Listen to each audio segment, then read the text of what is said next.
بسم اللہ الرحمن الرحیم۔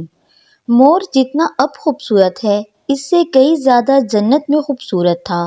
مور کی خوبصورتی پر سبھی پرندے فدا تھے، لیکن ان سب خوبیوں کے باوجود مور سے ایسی کون سی خطا ہو گئی تھی جس سے اللہ تبارک تعالیٰ نے مور کو جنت سے نکال دیا۔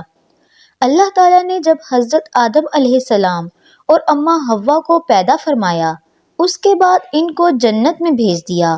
وہ دونوں جنت میں بہت ہی پرسکون رہتے تھے، بہت ہی لذیذہ میوے پھل کھایا کرتے تھے، لیکن ایک اناج جس کو کھانے سے اللہ پاک نے انہیں منع فرمایا اور وہ اناج گندم تھا۔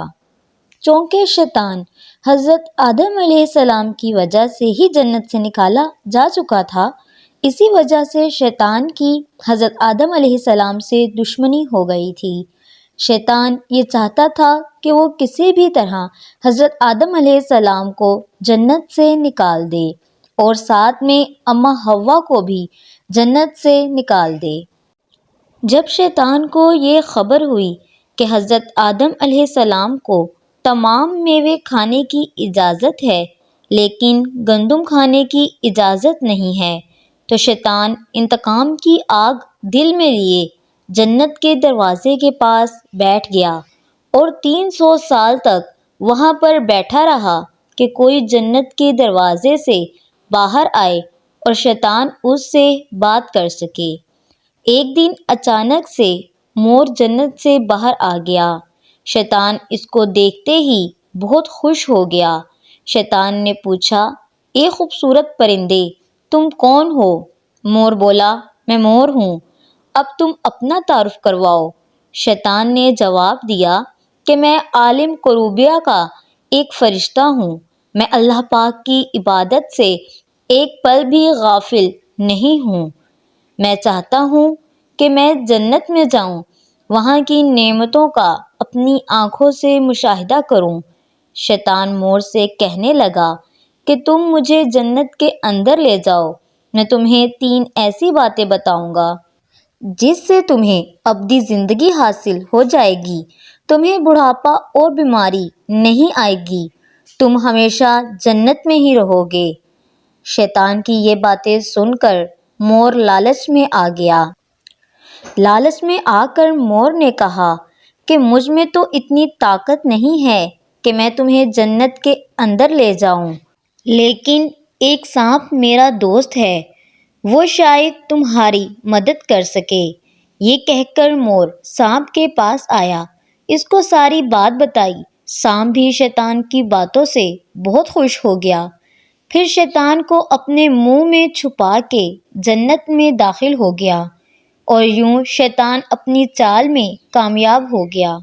جنت کے تمام نگہبانوں کو یہ معلوم تھا کہ شیطان یہ چال چل رہا ہے اور جنت میں داخل ہو چکا ہے۔ فرشتے شیطان کو جنت سے نکالنے لگے، تبھی اللہ پاک کا حکم ہوا کہ اس کو ابھی تک جنت میں ہی رہنے دیا جائے۔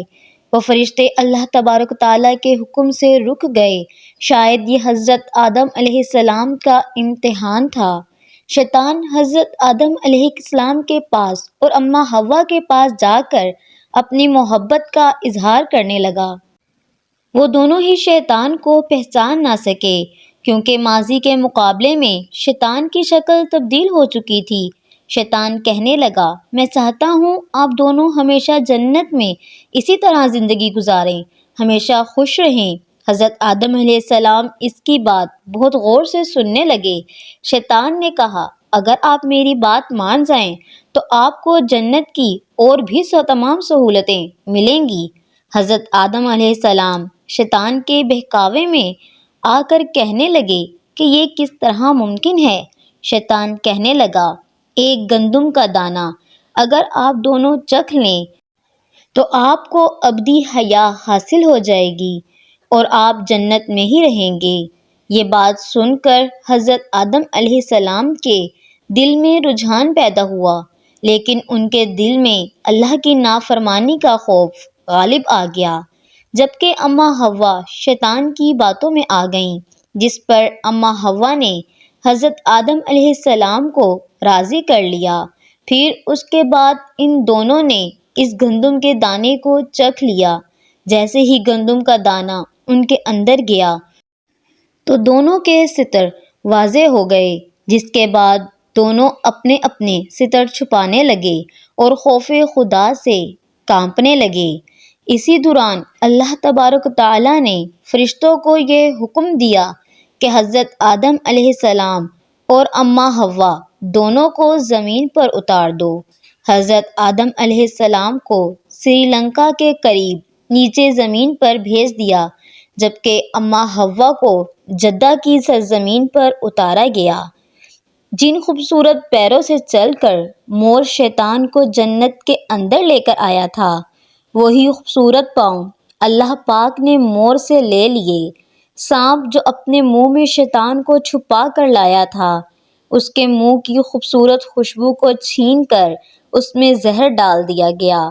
پھر مور کے ساتھ ساتھ سانپ کو بھی جنت سے نکال دیا گیا۔ اسی طرح کی مزید معلوماتی ویڈیو کے لیے ہمارے چینل کو سبسکرائب کر دیجئے، بیل آئیکن پہ کلک کر دیجئے اور اس ویڈیو کو زیادہ سے زیادہ شیئر کر دیجئے۔